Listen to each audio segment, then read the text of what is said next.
Veera Dheera Sura part 2 Telugu film review by allrounder star Ballem Venumadhav.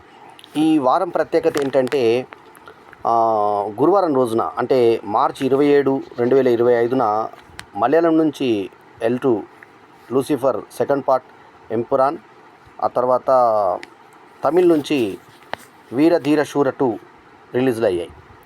ఇందులో ఇంకో ప్రత్యేకత ఏంటంటే ఆ మర్నాడు వచ్చినటువంటి సినిమా కూడా పార్ట్ 2 కావడం. అది ఏది సినిమా తెలుగు నుంచి సెకండ్ పార్ట్గా వచ్చిన సినిమా మ్యాట్ 2, ఇక ఇంకో సినిమా రాబిన్హుడ్.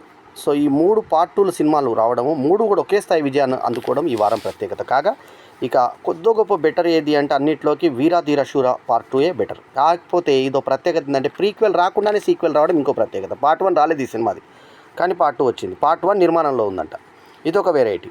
సో 2 గంటల 42 నిమిషాల నిడివితో వచ్చినటువంటి యాక్షన్ థ్రిల్లర్ యూఏ సర్టిఫికేట్ను పొంది 27 మార్చ్ 2025న విడుదలైంది. On a fateful night Kaali's peaceful life is disrupted by SP's thirst for revenge. అతను ఒక ఎస్పీ. ఆ ఎస్పీ ఎవరు? 2 పేర్లు మనకు తమిళ్లో ఒక పేరు కనబడుతుంది, తెలుగులో ఒక పేరు కనబడుతుంది. కొన్ని దగ్గర తమిళ్ వదిలేశారు బోర్డులు, కొన్నిటి దగ్గర తెలుగు బోర్డు నేమ్ బోర్డు కనబడేలాగా పెట్టారు. సో వీరధీర శూర 2లో ఎస్జే సూర్య పాత్ర అదిరిపోయింది. ఇన్స్పెక్టర్గా చాలా అద్భుతంగా చేశాడు అతను ఆ క్యారెక్టర్ని. ఇక ఇందులో మన తెలుగు నటుడు పృథ్వీ పెద్ద ఆయనగా చాలా అద్భుతమైన పాత్ర. రవి, ఆయన కొడుకు పేరు కన్నన్. వీళ్ళిద్దరిని ఎన్కౌంటర్ చేయాలన్నది ఎస్పీ పన్నాగం. ఆ ఎస్పీ ఎవరు? ఎస్జే సూర్య. ఇక అతను తినేశాడు క్యారెక్టర్ని. ఇక హీరోయిన్ అట్లాగే దుషారా విజయన్, ఆమె ఇంకో రకంగా తినేస్తే ఇక విక్రమ్ ప్రాణ ప్రతిష్ఠ చేసేసాడు పాత్రని.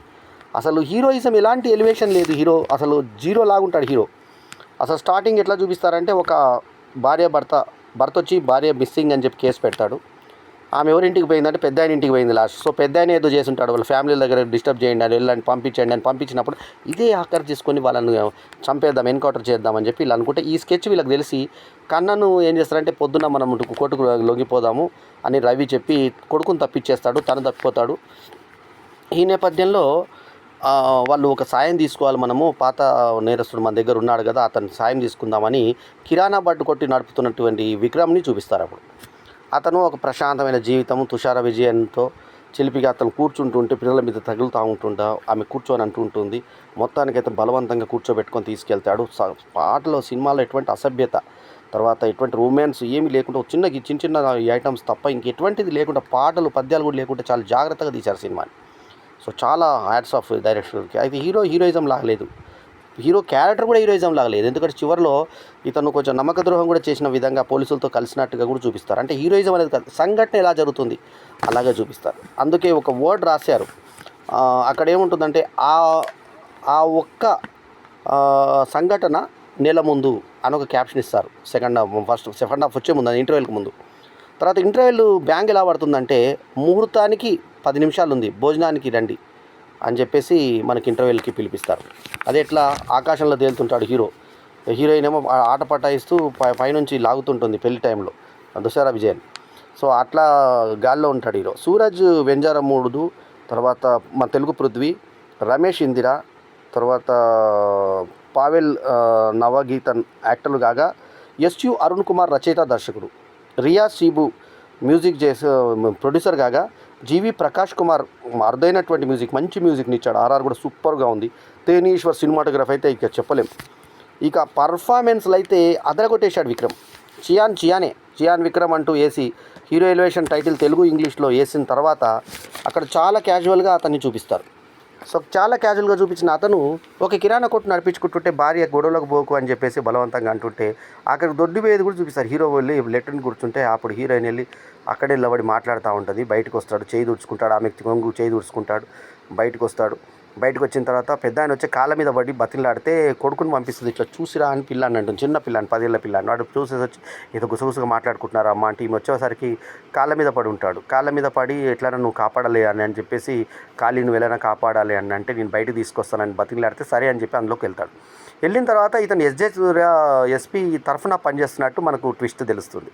ఆ తర్వాత ఒక పెద్ద ఆయన, అతను నేను దిగాల్సి వస్తుంది మా అల్లుడిని కాపాడు అంటే, ఒక కేసులో వీళ్ళ తరఫున విక్రమ్ తరఫునటువంటి వ్యక్తిని వీళ్ళు పోలీసులు ఒక అతను చంపేశాడు.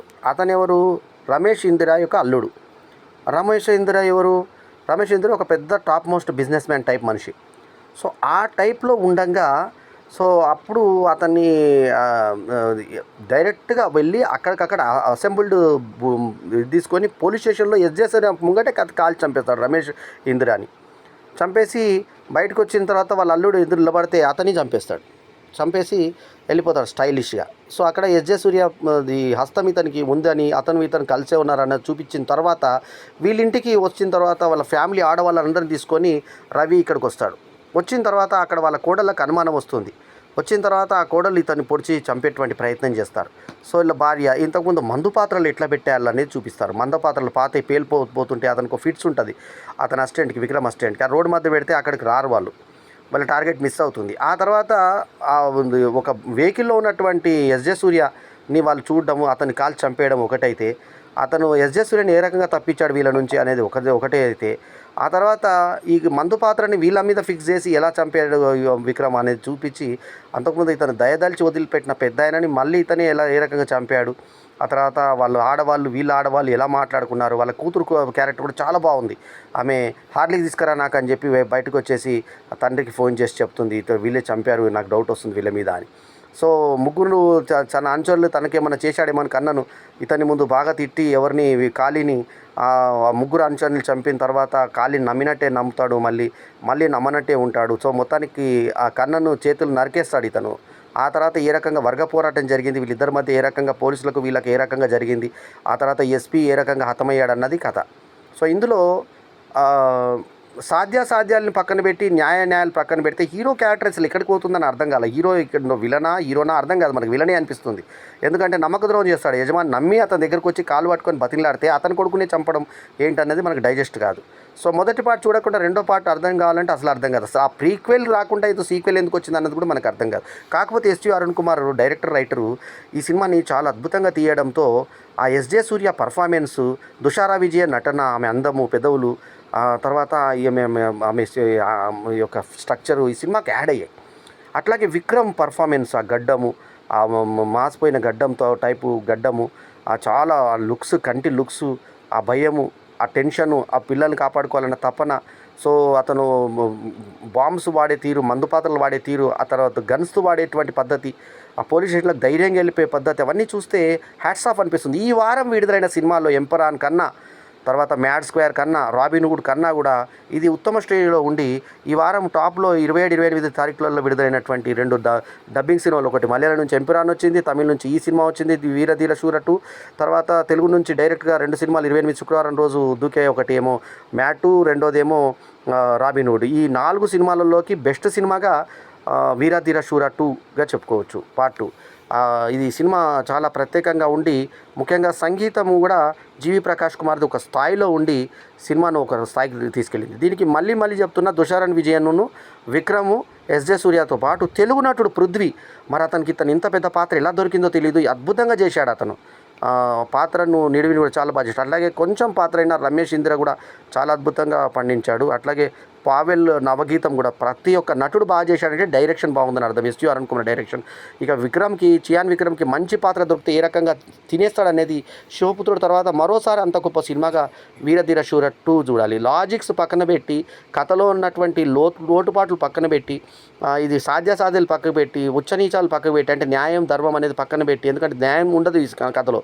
సో విక్రమ్ చేసేది అన్యాయమే అనిపిస్తుంది. ఎందుకంటే యజమానికి ద్రోహం చేసినట్టు, ఇంట్లో నమ్మించి మోసం చేసిన, గొంతు కోసిన టైపు వ్యక్తుల కథ చెప్పాలనుకున్న డైరెక్టర్ కాబట్టి అదో పాత్రగానే చూసి సినిమాగా చూసి టెన్షన్ సినిమాగా చూస్తే, ఖైదీలో కార్తీ సినిమా తమిళ నుంచి తెలుగు వచ్చిన కార్తీలో ఖైదీ రాత్రంతా జరిగే కథ, పొద్దున వరకు అయ్యే కథ. ఇందులో కూడా రాత్రి ఎన్కౌంటర్ చేయాలని నిర్ణయించుకున్నటువంటి తండ్రి కొడుకులు, కన్నను కొడుకు, తండ్రి పెద్ద ఆయన రవి, వీళ్ళిద్దరిని ఎన్కౌంటర్ చేయాలనుకుంటే కాళీ ఏ రకంగా అందులో ఒక మధ్యలోకి దూరాడు, ఆ తర్వాత ఏం జరిగింది, ఎన్కౌంటర్ ఏ రకంగా జరిగింది, మొత్తానికి వాళ్ళ కొడుకు ఎలా చచ్చిపోయాడు, తండ్రి ఎలా చచ్చిపోయాడు అన్నది కథ. మందు పాత్రలు కూడా వాడుతూ విక్రమ్ ఒక మామూలు వ్యక్తిగా ఉన్నటువంటి కాళీని ఆ తర్వాత ఏ రకంగా మనం చూస్తాము, అతని యొక్క భీకర రూపం ఏంటి, దుషర విజయన్ అతన్ని ఏ రకంగా కాపాడాలని ట్రై చేసింది, ఆ తర్వాత మరిదిగా ఒకడు వ్యక్తి ఇతను తమ్ముడు కన్నన్ తమ్ముడుగా ఒకడు ఉంటాడు, పెద్దయినా అనుకుంటూ ఆ పెద్దాయన దగ్గర వచ్చినటువంటి వ్యక్తి బాత్రూంలో ఉంటే నువ్వు వినలేదంటావు అంటూ బాత్రూంలో కొట్టి ఆ తర్వాత పరిగెత్తుకుంటూ బురదలో అతన్ని ఇరికి చేసిన తర్వాత అతనికి ఫిట్స్ వస్తాయి, నీళ్ళు ఇచ్చే లోపల వీళ్ళు వచ్చేస్తారు,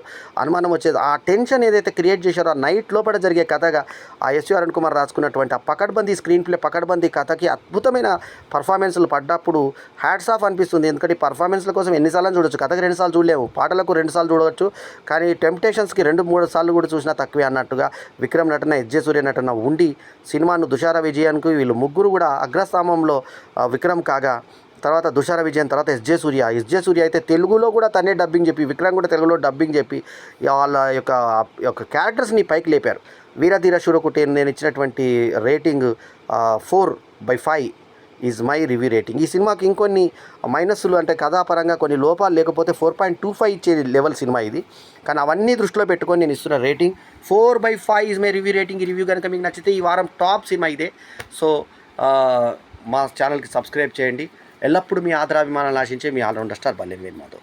ఇవాళ అంటే 30 అంటే మార్చి 30, 2025 ఉగాది రోజు. ఉగాది శుభాకాంక్షలతో మీ బల్లెం వేణుమాధవ్. నమస్తే, జై హింద్.